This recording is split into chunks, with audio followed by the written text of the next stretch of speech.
नमस्कार। गांव में चौपाल लगी हुई थी तो हम यहाँ पर बसेरा बना लिए, रुक गए थोड़ी देर बात करने के लिए। लोग बहुत त्रस्त हैं महंगाई से, तो ऐसे में विपक्ष की भूमिका का अदा कर रहे हैं बंटी राव जी। तो हम थोड़ा सा जान रहे हैं कि विपक्ष की भूमिका किस तरह से अदा की जा रही है कि लगातार जो सत्ताधारी पार्टी है वो अपनी मनमानी करती जा रही है और इनकी आवाज़ वहाँ तक जा नहीं रही है, या क्या कारण है जो लगातार महंगाई बढ़ रहा है? आप लोग किस लेवल पे प्रदर्शन? देखिए, प्रदर्शनों का असर अगर होता तो किसान आंदोलन इस देश में 100वां दिन पहुंचने जा रहा है। तो हमें नहीं लग रहा है कि निरंकुश लोगों पे धरना प्रदर्शन का कोई असर पड़ता है। आप दिल्ली के सारे बॉर्डरों पे कई प्रदेशों से आके किसान डेरा जमा के बैठे हैं, लगातार प्रदर्शन हो रहा है। कुछ प्रदर्शन थोड़ा उग्र भी हो गया, लेकिन क्या उसका असर पड़ा? देखिए, आज के डेट में शर्म नाम की चीज़ ख़त्म हो गई है। पहले सरकारों को क्या होता था कि कोई प्रदर्शनकारी जाके दिल्ली में वोट क्लब पे बैठ जाता था या रामलीला ग्राउंड में बैठ जाता था। 10-15 दिन के बाद सरकार शर्माती थी कि ये मेरे गवर्नमेंट के खिलाफ लोग आके बैठे हैं। अब वो शर्म खत्म हो गई है। अब ये समझा जा रहा है कि ये दुश्मन है।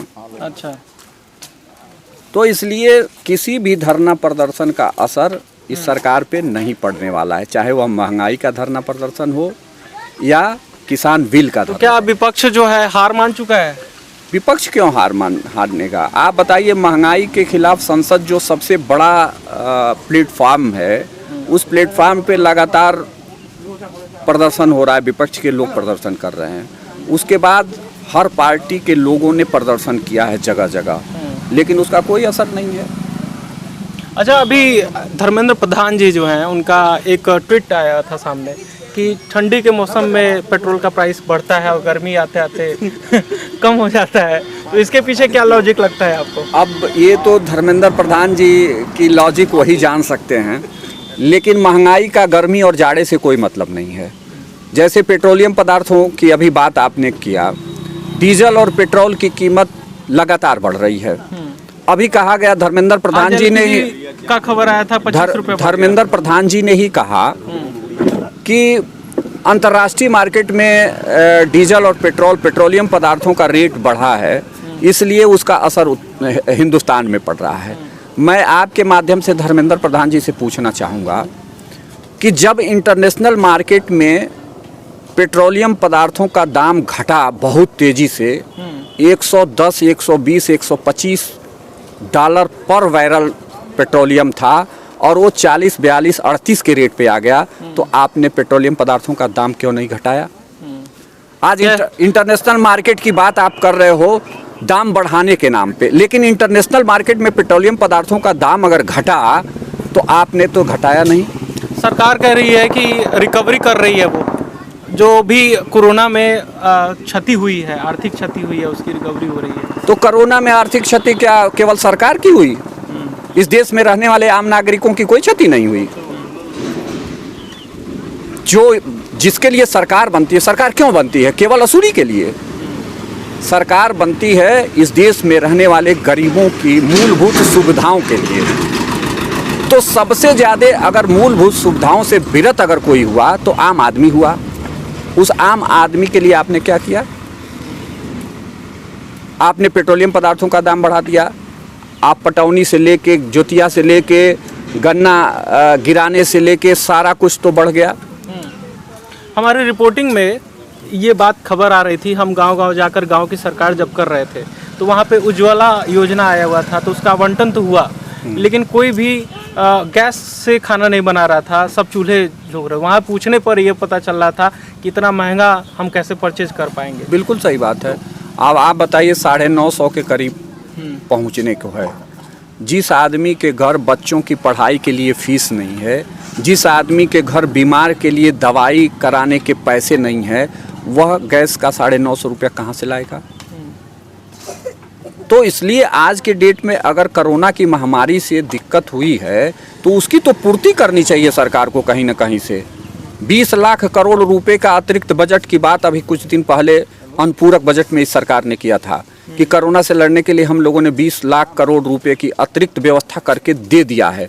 कहाँ गया वो पैसा, मैं पूछना चाहता हूँ आपके माध्यम से माननीय प्रधानमंत्री जी से और उनके वित्त मंत्री जी से कि जो उन्होंने 20 लाख करोड़ रुपया कोरोना की महामारी से लड़ने के लिए हिंदुस्तान के लोगों को दिया, वो पैसा कहाँ गया।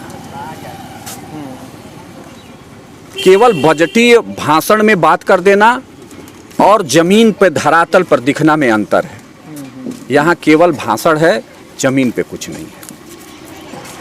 तो लगातार जो है हम अलग अलग मुद्दों पे बात करते रहते हैं, लेकिन अभी का जो मुद्दा है ये काफ़ी ज़्यादा सीरियस मुद्दा है कि पेट्रोल और डीजल का दाम लगातार बढ़ रहा है और गैस का भी दाम लगातार बढ़ रहा है और ये एसेंशियल नीड में आती हैं। इनकी वजह से दूसरे मार्केट के भी प्रोडक्ट महंगे होते हैं, चाहे ट्रांसपोर्टेशन चार्जेस की वजह से। बिल्कुल सही है। देखिए, डीजल पेट्रोल बढ़ने से अभी एक लॉजिक जो भारतीय जनता पार्टी का व्हाट्सएप ग्रुप है, उस व्हाट्सएप ग्रुप से निकले हुए जितने प्रोफेसर हैं ये बताने का काम कर रहे हैं कि आप मोटरसाइकिल से न चलिए, आप अपनी गाड़ी से न चलिए, आप थोड़ा पैदल चल लीजिए। मैं उनसे पूछना चाहता हूँ, वह क्या गांव में नहीं रहते हैं? केवल मोटरसाइकिल से चलना ही पेट्रोल डीजल का काम है?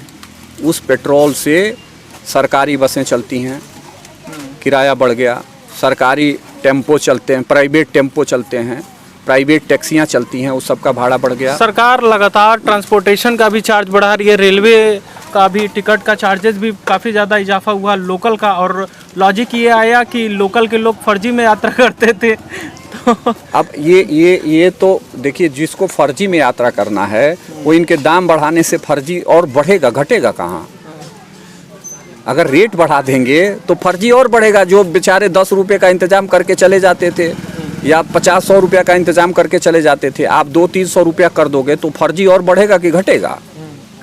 इसलिए दाम बढ़ा देने से फर्जी और बढ़ेगा, बेटिकट यात्रियों की संख्या बढ़ेगी।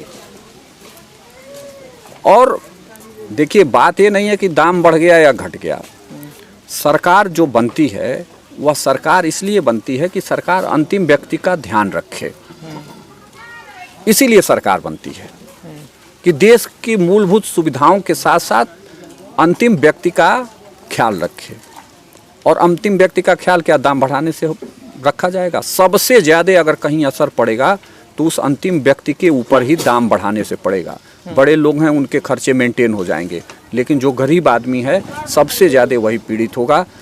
ट्रांसपोर्ट का चार्ज बढ़ेगा तो तेल की महंगाई बढ़ेगी, तेल मतलब कड़ुआ तेल मत, उसके बाद आपका दलहन का दाम बढ़ेगा, उसके बाद आपकी सब्जियों का मार्केट का दाम देखिए आसमान छू रहा है। तो हर तरह से आज हर तरह से सपोर्ट करने की भी बात हो रही है, लेकिन अगर पेट्रोल डीजल अगर महंगा होता है, डीजल अगर महंगे होते हैं तो पंप सेट जो है उनको एक्स्ट्रा बर्डन पड़ रहा है। जनरेटर हो गया, पनीवट में आपको पनीवट महंगी हो जाएगी, ट्रैक्टर महंगे हो जाएगा, आपका खेत जोताई महंगा हो जाएगा, आपका धुलाई महंगा हो जाएगा।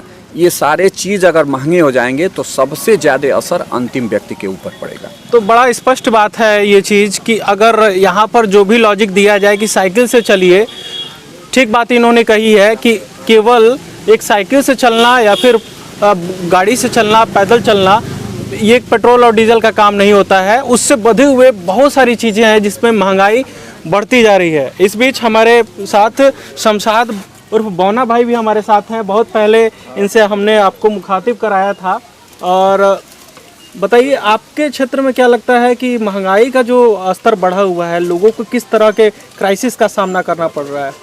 देखिए, मैं बताना चाहूँगा कि महंगाई से हर व्यक्ति त्रस्त है, क्योंकि ग्रामीण क्षेत्र में सबसे ज़्यादा मजदूर हैं। 150 रुपये का मजदूरी करने वाला अगर 220 का कड़ुआ तेल खरीदे तो उससे बड़ी विडम्बना क्या हो सकती है। 150 रुपये के बाद 100 रुपया अगर आम आदमी किसान कहाँ से लाएगा। 250 रुपये की मजदूरी करने वाला व्यक्ति अपने बच्चे को दवा कराएगा या पढ़ाएगा, इससे बहुत बड़ा असर है। आज तो अभी देखें, गैस का फिर दाम बढ़ गया। जो सुविधाएं अभी सरकार ने कहा था फ्री में गैस कनेक्शन दिया था, आज उस गैस कनेक्शन के नाम पे त्रस्त हैं। महिलाएं गैस, मान लीजिए 2 रुपये कमाने वाला व्यक्ति 200 का काम कहाँ से करेगा।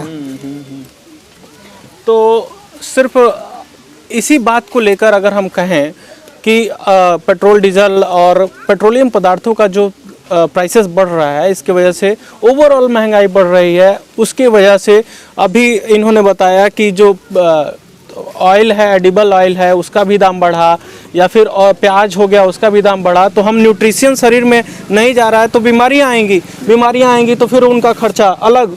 बिल्कुल। तो इस पे हेल्दी डिबेट यहाँ पर अभी हुई, और भी हमारे साथ इस तरह की बातें, इस तरह की खबरें हम दिखाते रहेंगे। आप ऐसे ही सपोर्ट करते रहें। आप सभी हमारे साथ जुड़े, इसके लिए शुक्रिया। आप सभी का भी शुक्रिया हमारे साथ बने रहने के लिए। जय हिंद।